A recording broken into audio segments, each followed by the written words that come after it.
ఇంకొక పక్కన మీరు ఒక్కసారి చూస్తే ఈ నెలలో అనేక కార్యక్రమాలకు శ్రీకారం చుట్టాం. ఆగస్టు 1వ తారీఖున పెన్షన్ల పంపిణీ చేశాం.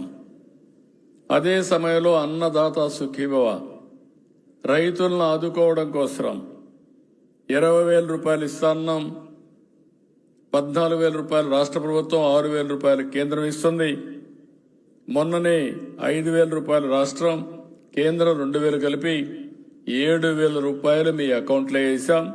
ప్రతి సంవత్సరం రైతులకు 20,000 రూపాయలు ఆర్థిక సహాయం చేసే ప్రభుత్వం ఈ ఎన్డీఏ ప్రభుత్వం అని చెప్పి నేను మీకు తెలియజేస్తున్నా. అది కూడా మొన్నే ప్రారంభించాం. ఇది అయిన తర్వాత ఇంకొక పక్కన మీరు ఒకసారి ఆలోచిస్తే తల్లికి వందనం మొన్నే ఇచ్చాం. పేద పిల్లలు చదివించలేక చాలా ఇబ్బంది పడతా ఉంటే ఓసారి చదివించడానికి ఇబ్బందులున్నాయని పిల్లలే వద్దనుకునే పరిస్థితి వస్తూ ఉంటే జనాభా కూడా తగ్గిపోయే పరిస్థితి వస్తూ ఉంది. అందుకే తల్లికి వందనం తీసుకొచ్చాం. ఎంతమంది పిల్లలుంటే అంతమందికి ఇస్తా ఉన్నాం.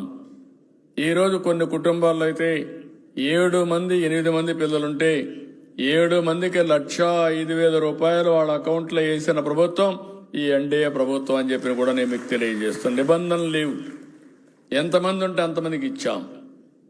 ఇది అయిన తర్వాత మీరు ఒకసారి చూస్తే నిన్నే మీరు చూస్తే ఆడబిడ్డలందరికీ ఉచిత ప్రయాణం ఆర్టీసీ బస్సుల్లో ఆగస్టు 15న మీకందరికీ ఆర్థిక స్వాతంత్రం ఇచ్చిన రోజు అది.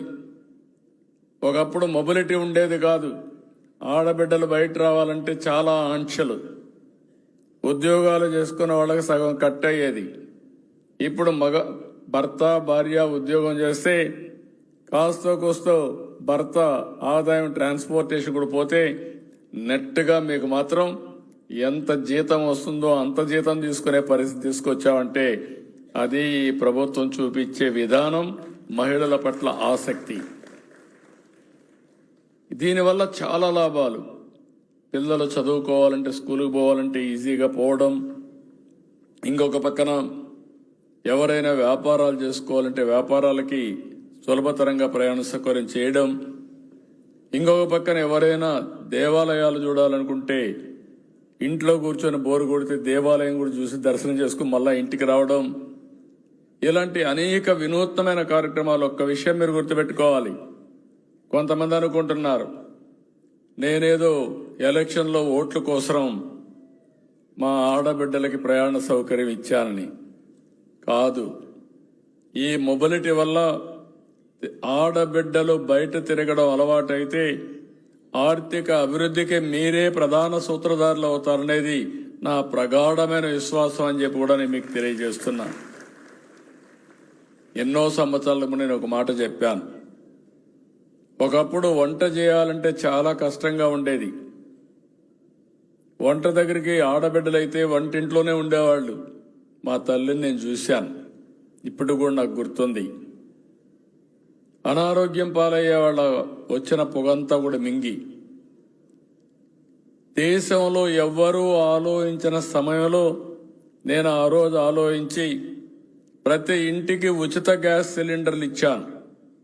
అది గేమ్ చేంజర్గా తయారైంది. దేశంలో మొట్టమొదటిసారిగా గ్యాస్ ఉపయోగించుకున్న రాష్ట్రం, ఉపయోగించుకున్న ఆడపడుచులు మన ఆడబిడ్డలని చెప్పి మరొకసారి మీకు తెలియజేస్తున్నా.